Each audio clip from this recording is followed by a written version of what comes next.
पडल्या. तिन्ही आईसाहेबांनी पाया पडलं, सगळ्यांनी दर्शन घेतलं आणि गुरुवर्यांनी सर्वांना निरोप देऊन गुरुवर्य विश्वामित्र महाराज जंगलामध्ये निघून गेले. इथं असणारी तुळशीदास रामायणामध्ये बालकांडाची समाप्ती झालेली आहे. पुंडलिका गोवर्धे विठ्ठल श्री ज्ञानदेव तुकाराम रामचंद्र भगवान. आता इथं पुढं असणार, इथून गणेशाला वंदन केलेलं आहे, पार्वती मातेला महादेवाला वंदन केलेलं आहे आणि अयोध्या कांडाला सुरुवात झालेली आहे. आता प्रभू रामचंद्र अयोध्येत वास्तव्यास 12 वर्षाचे होते. भगवंताचं लग्न 15व्या वर्षी झालेलं आहे. आता हळूहळू परमात्मा असणारे भगवंत परमात्मा वाढू लागले. आता पुढं गेल्यानंतर आनंदामध्ये सगळ्याचं वास्तव्य अयोध्येमध्ये आहे. आता प्रभू रामाचं आयुष्य 27 वर्षाचं झालेलं आहे आणि आईसाहेबाचं आयुष्य हे 21 वर्षाचं आहे. आईसाहेब प्रभू रामापेक्षा 6 वर्षानं लहान आहेत बरं का, मोठ्या नाहीत गुरुजी, लहान आहेत. कारण आपल्याला काल चिंतनामध्ये अगोदर आईसाहेबाचा जन्म सांगावा लागला, नंतर प्रभू रामाचा. वक्त्याचं काम असतं, जे चरित्र समोर आलेलं आहे त्याचं चिंतन सांगायचं आणि पुढे चालायचं. 6 वर्षाचे आईसाहेब लहान आहेत. आता पुढं भरत आणि शत्रुघ्न यांचं वास्तव्य सहसा अयोध्येमध्ये नाही, आजोळी राहायचे. त्यांना मामाची आवड जास्त होती, मामाचे लाडके होते ते. आणि त्यांचे असणारे कैकेयीचे भाऊ युद्धजित राजा, त्यांची ही कैकेयी नावाची एवढी लाडकी बहीण होती, ती छोटी होती आणि ते भाऊ असणारा युद्धजित नावाचा भाऊ मोठा होता. कैकेयी लहान आणि कैकेयी असणाऱ्या त्या असणारे त्या कैकेयीचा बाप अश्वपती राजा, त्या राजाचा देश आहे मालव देश. मालव देशाचा अश्वपती राजा आणि त्याची एक मुलगी कैकेयी आणि दुसरा मुलगा असणारा हा युद्धजित नावाचा. ज्यावेळेस अश्वपतीची असणारी बायको पतिव्रता होती, ती पण नावाची पतिव्रता होती बरं का. परवा दिवशी का काल सांगितलं बघा पतिव्रतेचे लक्षणं तुम्हाला मी. लक्षात ठेवू नका बरं का, ते काही कामाचे नाहीत. तुमचे जे आचरण आहे ते चालू ठेवा. कथाकाराला सगळं सांगावं लागते, दोन्ही चांगलंही सांगावं लागते, वाईटही सांगायला. तुम्हाला काय घ्यायचं त्याचा विचार तुम्ही करा. आणि अश्वपती राजाची बायको असणारी मालती, मालती म्हणजे कैकेयीची आई, तिचं दुसरं नाव आहे शुभलक्ष्मी. कैकेयीच्या आईचं नाव आहे शुभलक्ष्मी. आणि यांचे घरचे जे पुरोहित होते ब्राह्मण, ती वर्षा ऋषी नावाचे होते. आता त्यांच्या घरी असणारं त्या वर्षा ऋषीच्या आशीर्वादानं त्यांच्या घरी कसलंच कमी नव्हतं अश्वपती राजाला. आता शास्त्रामध्ये ग्रंथामध्ये 2 अश्वपती झाले.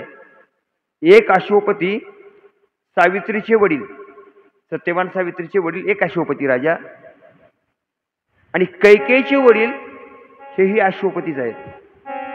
आता हे अश्वपती राजा आपल्या वर्षा ऋषीच्या आशीर्वादानं त्यांच्याकडे एवढी एक कला प्राप्त झाली त्यांना, मुक्या पक्षाच्या मनातली भाषा, मुक्या पाखराच्या मनातली भाषा, मुक्या जनावराच्या मनातली भाषा, ते एकोणेकाला काय बोलतात ते जर बोलू लागले तर यांना कळायची ती भाषा.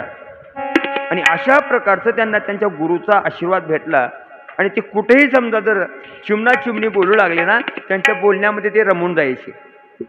एखादी मुंगी मुंगीला भेटली ना आणि काही जर बोलू लागली तर अश्वपती राजा त्यांचं बोलणं ओळखायचे, काय म्हणायचं ते. तोता मैना बोलू लागले ना, त्यांचं बोलणं ते ओळखायचे. एकदा असं झालं, अश्वपती राजा आणि त्यांची बायको दोघजण हे पती पत्नी असणारे मालती सुंदर असणारी नगराच्या बाजूला बगीचा होता, त्या बगीचेमध्ये फिरण्यासाठी गेले असताना त्या ठिकाणी एक राजहंस आणि त्या राजहंसाची बायको दोघजण एकांतामध्ये त्या सुंदर अशा तळ्यामध्ये विहार करत होते, फिरत होते. फिरत असताना दोघजण एकमेकांना आनंदाने बोलत होते, बघ आपला राजा किती सुंदर आहे, किती देखणा दिसू लागलेला आहे, किती राजबिंड आहे, बघ आला बघ आपला राजा. आपल्या पत्नीला तो राजहंस पक्षी सांगू लागलाय. ती म्हणते, हो आपले मालक आले की मला तर एवढा आनंद वाटतंय, त्यांना बघितलं की मला उड्याच मारावं वाटतंय. ते राजहंसाची बायको म्हणू लागलेली आहे. राजा त्या दोघांचं बोलणं ऐकलं आणि राजाला मनाला समाधानी वाटली आणि राजा म्हणू लागलेत, वा काय मी राजा आहे, माझा मोठेपणा माणसं गात नाहीत, माझा मोठेपणा राजहंस पक्षी घातात म्हणून राजाला हसू आलं आणि राजा खुदखन हसला. हसल्याबरोबर मालती बाजूलाच होती. का हसलात मला सांगा? इथं हसायचं कारण काय? मी तर तुम्हाला काही बोलले नाही, आपण दोघं एकांतामध्ये चालू लागलोय, फक्त आणखी कोणी कुणाला बोललं नाही, पण एकदम हसण्याचं मला कारण सांगा. जर त्यावेळेस त्या अश्वपतीने आपल्या पत्नीला सांगितलं, अगं म्हणले सये काय सांगू तुला, अगं हे राजहंस आणि त्याची बायको आहेत ना, हे दोघं जण बोलत होते आणि मला असं आहे म्हणले, माझ्या गुरुची मला आशीर्वाद असा आहे, मुख्या प्राण्यांनी पाखरांनी बोललेली भाषा मला कळते आणि ते दोघं जण काहीतरी बोलत होते आणि ते जर समज मला बोलतंय हे कळतंय, पण मी ते जर दुसऱ्याला सांगितलो, सहजा करून बायकोला जर सांगितल्याबरोबर माझं मरण निश्चित ठरलेलं आहे, मला माझ्या गुरुनं सांगितलेलं आहे. हे तुम्हाला कळतंय, पण कळलेली भाषा त्यांनी काय बोलले हे बायकोला मात्र कधी सांगायचं नाही, आणि सांगितलो तर तुम्ही नक्कीच मेलो म्हणून समजा. तिनं सांगितली मला माहीत नाही, मला सांगावंच लागेल. रात्री आपण कीर्तनात ऐकले, स्त्री हट्ट सगळ्यात मोठा, बाल हट्ट 2 नंबरला, राज हट्ट 3 नंबरला. बायकोनं सांगितली काही व्हावं मला माहित नाही, पण मला ते सांगितलंच पाहिजे. घरी आले दोघं जण, बायको जेवायला तयार नाही, नवऱ्याला बी जेवाय वाढा तयार नाही. मला काय बोलले त्यांनी ते सांगा तरच तुम्हीही जेवा, नाही तर मीही जेवणार नाही म्हणले. राजाला प्रश्न पडला काय करावं आता, बायकोचं ऐकलं, होय भरपूर गावाला भारी आहे, पण बायकोचं ऐकावं लागेल ना. आता बायकोला सांगितले राजानं, अगं ऐक माझं, मी जर तुला सांगितलं नाही ही बातमी गोष्ट काय बोलले त्यांनी, तर एका अक्षरात मरणार आहे, तुझ्या कपाळाचं कुंकू पुसलं जाणार आहे. अगं माझ्या मरणाची अपेक्षा करू नकोस, जाऊ दे काय का बोलणं नाही. तिनं म्हणली माझ्यापेक्षा तुमचा जीव तुम्हाला प्यार आहे का, माझ्यापेक्षा तुमचा जीव तुम्हाला प्यार आहे का. मेलं तर बरोबर तर, पण मला त्यांनी काय बोलले ते सांगा. आता काय बोलावं काय नाही याचा प्रश्न त्यांना पडला. रात्री झोप नाही त्यांना.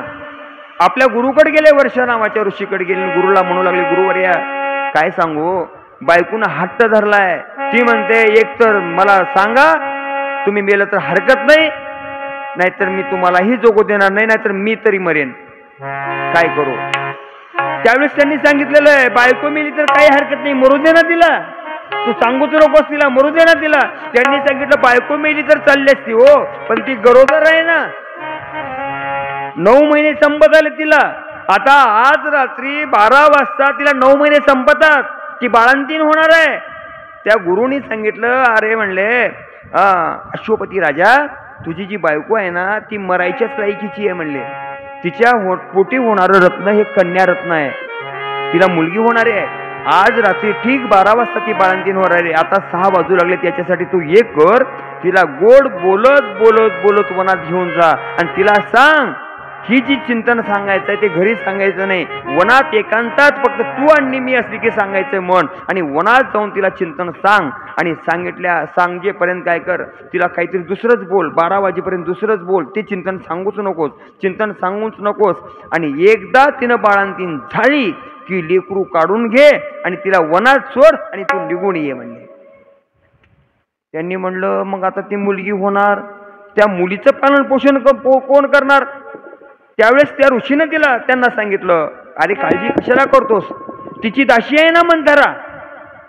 आता कैकेयीची दाशी नाही मंथरा बरं का, तिच्या माहेरकून आलेली पाठवण आहे ते. आता मालकीनच कसली तर मंथरा कसली, मंथरा कसली तर ती लेक कसली, उगी विचार करत चला. आणि लगेच सांगितल्यानंतर लेकरू झालं, मुलीला हातामध्ये गोड बोलत बोलत राजा नेला वनामध्ये. बातमी सांगितली नाही, 12 वाजले, तिनं बाळंतीण झाले, लेकरू घेतले आणि लेकरू गेल्यानंतर असणार ते परत आले. तिनं वनात मेली राहिली तिलाच माहित. घरी आल्यानंतर अश्वपती राजानं आपल्या बायकोची जी दाशी असणारी आहे तिला असणारं ते कन्यारत्न दिलेलं आहे. आणि दिल्यानंतर त्या लेकराचा वाढवा पुढे झाल्यानंतर असणारं ही कैकेयी असणारी सहजासहजी त्या ठिकाणी जन्माला आलेली नाही बरं. कारण माणसाच्या चित्तामध्ये वाईट विचार निर्माण होणं हे आपल्या एका जन्मावरून अवलंबून नाही, आपल्या पाठीमागल्या कुळावरून अवलंबून आहे. याच्यासाठी संत महात्मे म्हणतात, मायबापांनी चांगलं वागावं लागतं तेव्हा लेकरं पुढे चांगलं वागतात. मायबापाचे विचार जर वाईट असले, बापानच कधी ज्ञानेश्वरी वाचला नाही तर पोरग वाचणार आहे कुठून? माईनच कधी हरिपाठ म्हणला नाही, माईनच कधी तुळशीला पाणी घातले नाही तर लेकीनं पाणी कशाला घालणार आहे? याचाही आपण विचार केला पाहिजे. म्हणून तुकोबाराय म्हणतात, कुळी कन्या पुत्र होती जे सात्विक. कुळी कन्या पुत्र होती जे सात्विक. कुळी कन्या पुत्र होती जे सात्विक. कुळी कन्या पुत्र होती जे सात्विक. कुळी कन्या पुत्र होती जे सात्विक. कुळी कन्या पुत्र होती जे सात्विक. कुळी कन्या पुत्र होती जे सात्विक. कुळी कन्या पुत्र होती जे सात्विक. कुळी कन्या पुत्र होती जे सात्विक. तया हरे घरवाटे देवा हरी गया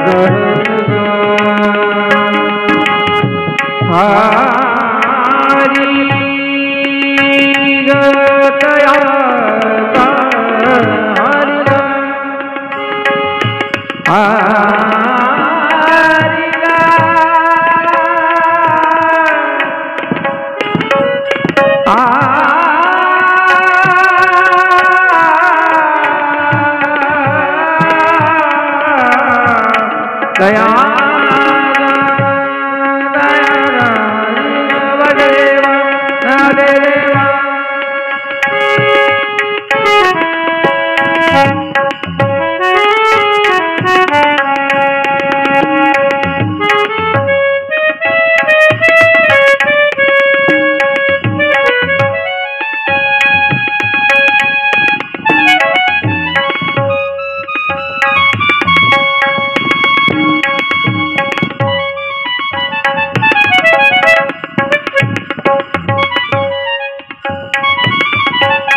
गीता भागवत करे सात्विक. कुळी कन्या पुत्र होती सात्विक. कुळी कन्या पुत्र होती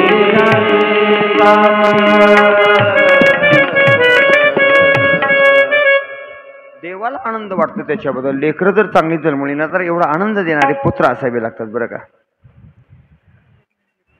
एक दिवशी राजा दशरथ असणारे नगरामध्ये आहेत. 4 मुलं 4 सुना, आनंदाचा कारभार चालू आहे. सकाळी सकाळी उठले, स्नान झालेलं आहे आणि स्नान झाल्यानंतर गंध लावण्याच्या निमित्तानं आरशाच्या जवळ गेले दशरथ राजा. दशरथ राजा आरशाच्या जवळ जाऊन पाहतात तर टोप डोक्यावरला मुकुट थोडासा वाकडा दिसला आणि वाकडा दिसल्यावर त्यांनी विचार केला, माझ्या डोक्यावरचा मुकुट वाकडा का? त्याच्यामध्ये हळूच खाडी दाढीकडे नजर गेली तर दाढीवर एक केस पांढरा झालेला त्यांना दिसला. त्यांनी विचार केला, नाही आता आपण राज्य कारभार आपण पाहायचं नाही.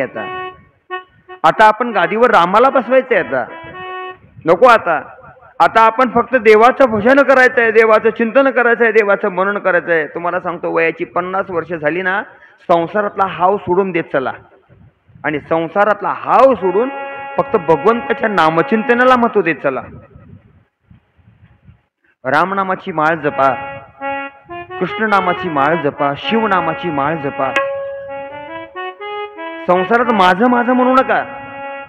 त्या चंदनवालीच्या गाडीखाली जसं कुत्रं वडलेले का तसं संसार मीच वडलेले म्हणू नका. आता तुम्ही सोडून द्या. कमी भरती जास्त होणं त्या पोराला बघू द्या, त्याच्या बायकोला बघू द्या, आणि तुम्ही थोडं भजनाकडे या, कीर्तनाकडे या, नामसाधनेकडे या. कारण तुमची तुम्ही सोडवून करून घ्यायचंय. आपुली आपण करा सोडवणं. संसार बंधन दुसरं कोणीच करणार नाही, तुमचं तुम्हीच फायदा करून घ्या आता. आणि तसा विचार राजा दशरथाच्या मनात आला. 8 दिवस ती गोष्ट त्यांनी मनात राखून ठेवली आणि 9व्या दिवशी आपल्या गुरुवर्याला वशिष्ठाला आपल्या मनातले विचार सांगितले.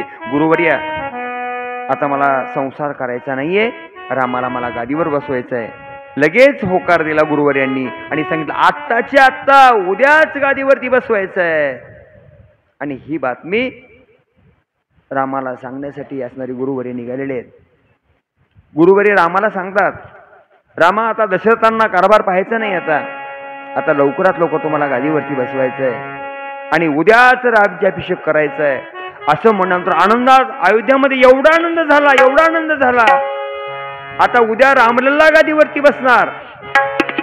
अयोध्यावासी लोक नाचू लागले, गुढ्या उभ्या केल्या, तोरणं उभे केले, गुढ्या तोरणे, करती कथा गाती गाणे. एवढा आनंद अयोध्येमध्ये झाला. सगळेजण घराच्या समोर रांगोळ्या काढल्या, नाचू लागले, वाद्य वाजू लागलेलं आहे. सगळ्यांना काही गडबड पडलेली आहे. पण स्वर्गातल्या 33 कोटी देव लोकांना मात्र प्रश्न पडला, आता राम जर गादीवर बसला तर आम्ही रावणाच्या बंदीखान्यामध्ये आहोत, आमची मुक्तता कुठून होणार? सगळेजण म्हणले आता राम गादीवर बसल्यावर राम सुखात राहणार आणि आम्ही दुःखात, कसं होणार आमचं? सगळ्याला प्रश्न पडला. सगळे देव लोक मिळून विष्णू परमात्म्याकडे गेले, ब्रह्मदेवाकडे गेले, देवतांना म्हणू लागले आमचं रक्षण करा, आमची मुक्तता करायचंय, कसं करायचंय? मग त्यावेळेस काहीही करा, शंकर परमात्म्यांनी मार्ग सांगितला. आता एकच करा, विकल्पाकडे जावा आणि विकल्पाला सांगा काही कर म्हणावं आणि अयोध्येत प्रवेश करा म्हणावं. आता विकल्प बघू लागलेला कुठं जावं म्हणून. विकल्पाला जागाच मिळणार. जिथं कीर्तनाची जागा आहे, जिथं नामघोष आहे, तिथं विकल्पाची ताकद नाही यायची. अहंकार जिथं जर असेल ना, तिथं जर शिवाचं नाम घेतलं तर अहंकाराची जळून राख होते. जिथं काम आहे ना, तिथं राम जर आला तर काम पळून जातो. विकल्पाची ताकद नाही त्या अयोध्येमध्ये पाऊल टाकायची. विकल्प विचार करू लागला, जायचं कसं. अयोध्येच्या बाहेरून विकल्प जागा शोधू लागला, त्याला कुठंच जागा दिसायला तयार नाही. इतक्यामध्ये गावाच्या बाजूला एक पुष्प वाटिका होती आणि पुष्प वाटिकेमध्ये त्या समोरच्या असणारी ती कुपाटी लावलेली होती. त्या कुपाटीमध्ये हिवराचं झाड होतं. विकल्पानं झाड शोधलं आणि हिवराच्या झाडावर येऊन विकल्प बसला. सकाळी सकाळी सगळ्याला घाई लागलेली आहे. राज्याभिषेकाचा सोहळा आहे. कैकेयीचे तर काय सांगावं तुम्हाला, जमिनीवर पायच थांबायला तयार नाही. माझा रामलल्ला गादीवर बसणार. नाचू लागली. नाचता असणार ते म्हणू लागलेली आहे. मंत्रेला म्हणते, अगं मंत्रे लवकर उठ ना, काय झोपलीस म्हणले, जा माझ्या रामाचा उद्या अभिषेक आहे, जा म्हणले, सुंदर सुंदर असणारी फुलं घेऊन ये म्हणले.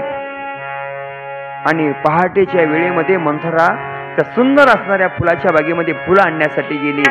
फुलं घेते, तिलाही वाटते मंथरेला मनात माझा राम गादीवर बसावा. मंथरीची इच्छा आहे माझा राम लल्ला गादीवर बसावा आणि सोन्याचं छत्रवडी धरलेलं आणि डोक्यावर मुकुट बसलेला मी बघावा आणि माझ्या रामाची दृष्टी मी काढावी. ही मंथरेत सुद्धा विचार चालू आहे. आणि एक एक फुल तोडते, माझा राम माझा श्याम म्हणून फुल तोडून त्या फुलदाणीमध्ये घेते आणि आनंदानं नाचत नाचत, कुबडी आहे, वाकडी आहे, हातात काठी आहे, पण 16 वर्षाची पोरगी जशी पळावी ना तशी ही 80 वर्षाची मंत्रा पळू लागलेली आहे. विकल्पानं संधी साधली आणि त्या मंत्रेच्या मानगुटीवर उडी मारली. अंगात बसला की विकल्प जाऊन हातातलं ते फुलदाणीचं पात्र कधी बाजूला पडलं पत्ता लागला नाही. काठी टाकून दिली. कुठला राम कुठला म्हणली, काय तन गादीवर कुठला बसणार, अनेक अशा प्रकारचा विकल्प तिच्या मनात सुरू झाला. सर सर सर सर राजवाड्यात आली आणि राजवाड्यात येऊन कैकेयीचा आनंद तिनं बघितला आणि कैकेयी म्हणू लागले, मंत्रे फुलं आणलीस का, कुठे आहेत फुलं दे ना, माझ्या रामलल्लासाठी मला हार बनवायचा आहे. मंत्रा म्हणली कशाची फुलं, का लावलीस म्हणली की हातातली काठी दिली फेकून आणि कैकेयीच्या गळ्याला पडली. तुला कळते का नाही म्हणली. गळ्याला पडल्यापासून हिचा विकल्प तिच्या हृदयात घुसला. आणि दोघीची विचार जमले बरं का, दोघीची विचार जमले. आता एका माहेरच्या दोघी जर गटल्या, टाकीवर डोसक्यावर घागर आहे, काकत लेकरू आहे, आणि त्या माहेर सासर वाशिन जर गटल्या, खरखर लवकर घरला जातील का हो? जात नाहीत ना. तशी अवस्था ह्या दोघीची झाली. दोघीचं बोलणं एक झालं. अगं आताच संधी आहे म्हणली, मंत्र्यांना सांगितलं आताच संधीचं सोनं कर, आता एक कर. पाठीमागं ज्यावेळेस दशरथासोबत मदतीला तू असणार इंद्र लोकांमध्ये गेलतीस ना, त्यावेळेस तू मागितलेले 2 वचन शिल्लक राहिलेत. ते वचन मागायची वेळ आता आली आहे, आणि ते वचन आता ह्या रूपानं मागून घे. काही म्हणते कोणते सांग. आता मास्तरीनच पक्की आहे. मास्तरींना सांगितलं काहीच करायचं नाही, रामाला 14 वर्षाचा वनवास माग आणि भरताला गादी माग, बस झालं म्हणले. तिनं म्हणली हो जमतंय की. आणि लगेच असणार कार्याला आरंभ झाला. आरंभ झाल्यानंतर रामप्रभू गादीवरती बसणार. सगळ्यामध्ये आनंद चालू आहे. आणि इतक्यामध्ये असणार कैकेयीने असणार अंगावरचे पूर्ण अलंकार असणारे दागिने जास्ताव्यस्त फेकून टाकले. आणि जो असणारा विकोप महल आहे त्या भवनामध्ये ती गेली आणि एकदम लांब पडून राहिलेली आहे. दशरथ राजाची अवस्था अशी झालेली आहे, आता माझा राम गादीवर बसणार. पळत पळत चालले. काही कौशल्यकडे गेले, सुमित्रकडे गेले. सगळ्याची घाई गडबड गलबला, सगळ्याचा आनंद गगनात मावेना. चौकट असणार एकदम असणार लाईट लागलेली आहे, दिवे पेटलेले आहेत, वाती असणार सुंदर अशा प्रकारचा प्रकाश देऊ लागलेले आहेत. अहो काय आनंद सांगाव, जिकडं बघावं तिकडं आनंद आहे. त्यांना वाटलंय जावं, काही कस काय बराच वेळा झालं बाहेर आले नाही म्हणून जातात. आज जाऊन पाहतात मंत्रादाराला उभी आहे. माझी जीवाची जीवलग सखी, माझी सगळ्यात आवडती माझी कैकेयी कुठे गेली, माझी नाजूक कळी कुठे गेली. कळी का फिळी म्हणली, कोप भवनात जाऊन बसल्या म्हणली, तिथे पहुडल्या म्हणली. पहाटपासून तिला पाणी नाही, अन्न नाही, काही नाही, सारखं पडले, बेशुद्धून पडले असेल, बघा जावा तिकडे जाऊन म्हणली. राजा दशरथ काय झालंय माझ्या म्हणत म्हणत सगळं जवळ गेले. जवळ जाऊन बघतात तर काय अस्ताव्यस्त पडलेली आहे. डोक्याचे केस मोकळी सोडलेली आहे. अंगावरले दागिने ह्या कोपऱ्यात एक माळ फेकली आहे, त्या कोपऱ्यात एक माळ फेकली आहे, ह्या कोपऱ्यात एक माळ फेकली आहे. काय पाहिजे सांग मला, काही काय पाहिजे सांग, कोणता हार पाहिजे. अगं उद्या माझा राम गादीवर बसणार आहे म्हणून तुला 51 तोळ्याचा हार पाहिजे का. अगं काय पाहिजे सांग, माणिक मोत्याचा हार पाहिजे का. मला तसलं काहीच नको म्हणली. पाठीमागं राहिलेले मला 2 वचन द्या. मला माहित आहे तुमचं प्रेम रामावर आहे, तुमचं प्रेम रामावर आहे. माझ्या भरतावर कधीच प्रेम नाही केलं तुम्ही, माझ्या शत्रुघ्नाची कधीच नाही आठवण केली. मला माहित आहे तुमचं असंच आहे म्हणून. अगं नाही ग, मला माझा राम आहे ना तसाच माझा भरत मला आहे. अगं नाही तू विचार करू नकोस. अगं आजपर्यंत माझा लल्ला लल्ला म्हणून उड्या मारणारी आज असं काय बोलतेस, मला माहित नाही म्हणली तिनं. फक्त माझं बोलणं आहे तेवढ्या पुरतं बोलायचं, पुढचं जास्त मला काही सांगायचं नाही. मी आवडती आहे ना तुमची, मला दिलेले 2 वचन आहेत ना. अगं जाऊ दे ना, माझा राम उद्या गादीवर बसणार आहे, बसल्यानंतर तुझी वचनं मी पूर्ण करतो ना. त्यावेळेस ती म्हणते नाही, आधी माझी वचनं मग नंतर बाकी काय. नाईलाज झाला दशरथाला. दशरथ राजा म्हणतात सखे अगं काहीतरी मागून माझा वेळ घालवू नकोस ग. माझा लल्ला माझा राम गादीवर बसणार आहे ग, त्याचा मला सोहळा करायचा आहे. सगळ्याची घाई गडबड लागली. नाही नाही द्यायचं नाही म्हणून सांगा तुम्हाला. राजा दशरथाला नाईलाज झाला. समोर थांबलेला आहे नवरा, ती पडून बोलू लागलेली आहे खाली जमिनीवरती. म्हणते माझी इच्छा एकच आहे, माझं पोरग गादीवरती बसावं, माझा भरत गादीवरती.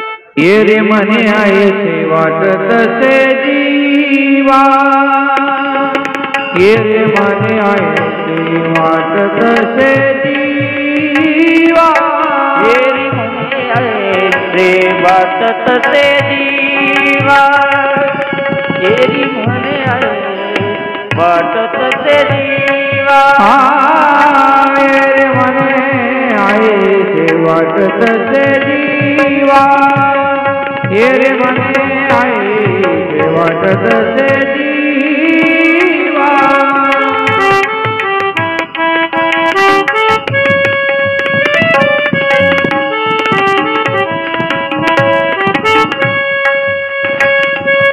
कधी सासी जावे राजपट,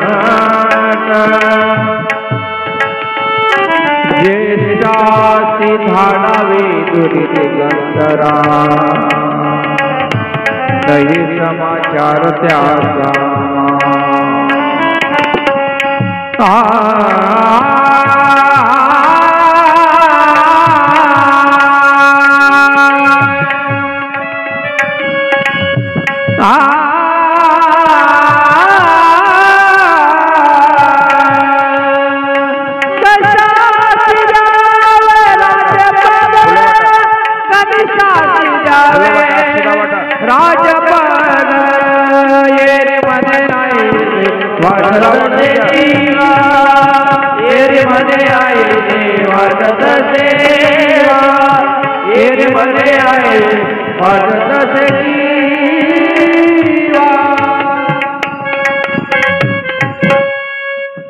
राजा दशरथाने हा शब्द ऐकला.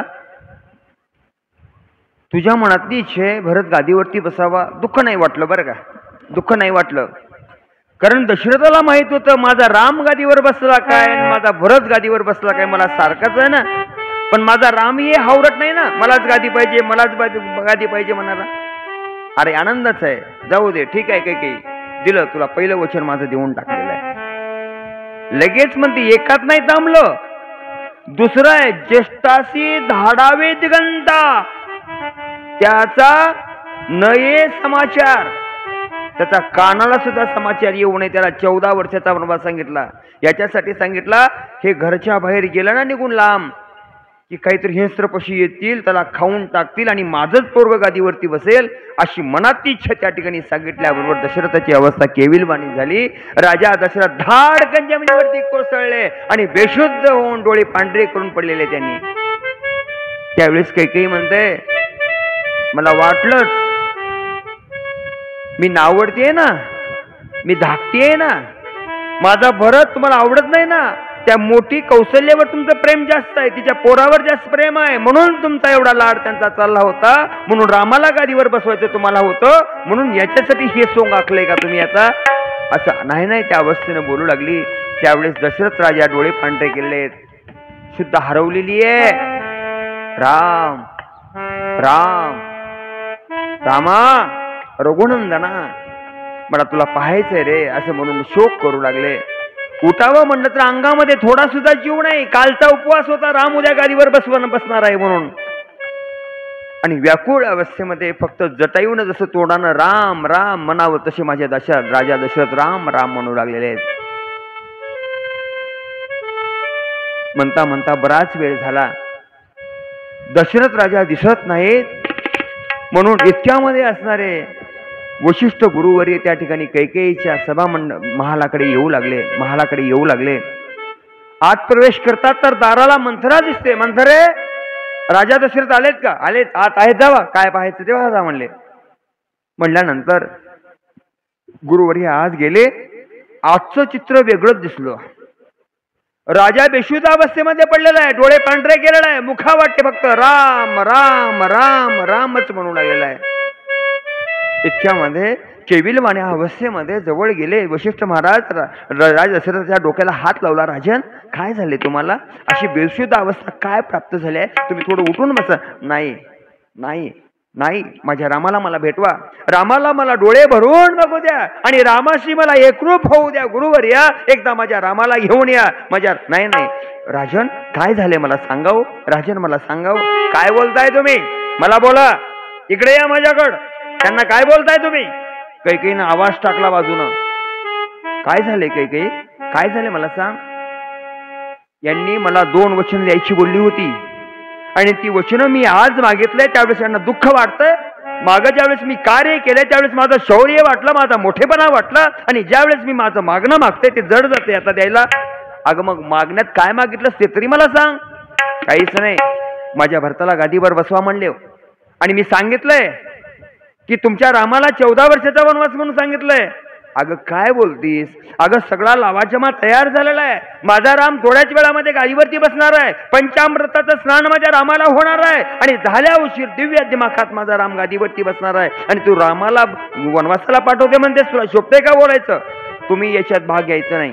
मी माझ्या नवऱ्याला दिलेली वचनं होती ती मला पूर्ण करून घ्यायचे. मला माहित नाही. राजा दशरथ केविलवाण्या अवस्थेमध्ये हातानं इशारा असणारा गुरुवर्याला केला. गुरुवर्या जवळ या आणि एकच करा तुम्ही आता. माझ्या रामाला आणून माझी भेट घाला आणि एकदा मला डोळे भरून बघू द्या म्हणल्यानंतर वशिष्ठ महाराजांची अवस्था केविलवाणी झाली. जड अंतकरणानं आपल्या राजाच्या डोक्याला हात लावला, हात काढला आणि मंद मंद पावलं टाकत टाकत प्रभुरामाकडे गेले. प्रभुरामाचा आदल्या दिवशीचा उपवास, आता आणखीन आंघोळ झालेली नव्हती, कारण सुवासिनी स्नान घालायचं होतं. 7 ऋषींना बोलून 7 ऋषींनी स्नान घालायचं होतं. 11 सुंदर असणाऱ्या नद्याचं पाणी आणून त्या अमृतानं स्नान घालायचं होतं. 11 वृक्षाचे फुलं, 11 वृक्षाचे पानं, 11 वृक्षाचे फळं, ज्या लागणाऱ्या सगळ्या समिधा आणून त्यांच्यानं रामाला ओवाळायचं होतं आणि त्याच्यानं स्नान घालायचं होतं. आणि पंचामृताचं स्नान घालून माझा राम सोहळ्यामधनं दिव्य पिवळा पितांबर परिधान करून गादीवरती बसण्यासाठी माझे रामलला निघणार होते. आणखीन स्नान व्हायचं होतं. इतक्यामध्ये असणारं गुरुवरी त्या ठिकाणी गेले. गुरुवऱ्यांनी पागितलं, रामा, आणि तुम्हाला राजा दशरथांनी बोलावलंय. Ramprabhu sir sir sir sir Kaikeyi साहेबाच्या महालाकडे निघाले. येऊन बघतात तर पित्याची अवस्था दयनीय बघितली. बाबाच्या जवळ गेले, बाबाच्या हाताला हात धरला, बाबाच्या चरणावरती मस्तक ठेवलं. बाबा, कोणतं दुःख आहे मला सांगा, मी ते दुःख तुमचं शेवटाला नेतो. तुमचं बोललेला प्रत्येक शब्द मी खरा करतो. बाबा, शब्दासाठी तुम्ही आतुर होऊ नका, मला ती गोष्ट सांगा, मी तुमच्या वेदना नाहीशा कमी करतो. रामा, फक्त मला तुझं तोंड पाहायचंय रे, मला फक्त मूक पाहू दे रे, माझ्या जवळ ये रे. मंद डोळे झाकले होते. राजा दशरथ रामाचं मुख पाहण्याकरता डोळ्याच्या पापण्या उघडण्याचा प्रयत्न करत होते, पण पापणी काही उघडायला तयार नव्हती. इतक्यामध्ये कैकेयीने समोरून आवाज दिला, रामा, इकडे ये माझ्याकडं, मी सांगते तुला काय माझं बोलणं आहे ते. तुझ्या पित्याकडे माझे 2 वचनं राहिली होती, ती वचनं मला मागून घ्यायची आणि ती तुझ्या बाप पूर्ण कर म्हणल्यानंतर जमिनीवरती नाटक करून पडलेलं आहे. ती वचनं पूर्ण करायची सोडली आणि सोंग घेऊन मला बोलतोय. आई, माझी आई कौसल्या नाही ग, सख्खी माय तर तूच आहेस माझी. अगं, तिनं फक्त जन्म दिलाय, पण माझा सांभाळ खरा तू केलंस ग. तूच माझी माय आहेस. तुझी वचनं काय ते मला सांग आणि तुझ्या वचनासाठी पूर्ण करण्यासाठी मी जीवाचं रान करीन. सांगितलं रामाने. आणि म्हणून मायबाप सांगतोय तुम्हाला, पुत्र व्हावा ऐसा गुंडा, ज्याचा 3ही लोकी झेंडा. सख्या आईचं बोलणं तर कुठलंही पोरग पूर्ण करल, पण सावत्राईचं बोलणं पूर्ण करणारा असा पुत्र जन्माला आला. म्हणून प्रभू रामाची थोरवी चंद्र सूर्य राहीपर्यंत नाही, चंद्र सूर्य मावळतील, परत सृष्टीची उत्पत्ती होईल, पण रामनामाचं चिंतन सतत प्रत्येकाने गावत राहावं लागेल. एवढं कौतुक त्या रामनामात जडलंय. म्हणून रामाचं चिंतन आज सुद्धा आपण ऐकतोय. एखादा पिक्चर असेल, एखादा सिनेमा असेल, आज बघितला तर उद्या बघावं वाटत नाही, पण आपण रोज रामाचं गुणगान ऐकतोय तर आणखीन वाटतंय आणखीन ऐकतच राहावं, कारण जीवाला समाधान आणि आनंद देणारं हे चिंतन आहे. म्हणून राम नाम सगळ्यात श्रेष्ठ आहे. तरले तरती हा भरवसा, नाम धारकीचा ठसा. एवढं नाम पवित्र आहे. म्हणून मायबाप, आज असणार आपल्याला कथेला इथंच पूर्ण विराम द्यायचा आहे. उद्या प्रभू रामाचा वनवास आहे. वेळ आपल्याकडे कमी आहे, त्याच्यामुळे आपण उद्या ती सेवा पुढची, उद्या रामाचा वनवास. आई साहेब ही सोबत जाणार आहेत, लक्ष्मण ही सोबत जाणार आहेत. कसं काय जाणार आहेत? अफाट गोड चिंतन आहे ते. उद्या गोड चिंतन आपल्याला श्रवण करायचं आहे. राजा दशरथाचा वियोग होणार आहे. सुमित्राई साहेबाची अवस्था काय होणार आहे? वनात गेल्यानंतर जो प्रधान आहे, सुमंत प्रधान, त्याची दयनीय अवस्था किती होणार आहे? पुढे गेल्यानंतर केवट भेटणार आहे, त्याची अवस्था काय होणार आहे? गोड चिंतन उद्या श्रवण करायचं आहे. त्याच्यासाठी मायबाप तुम्हाला विनंती आहे,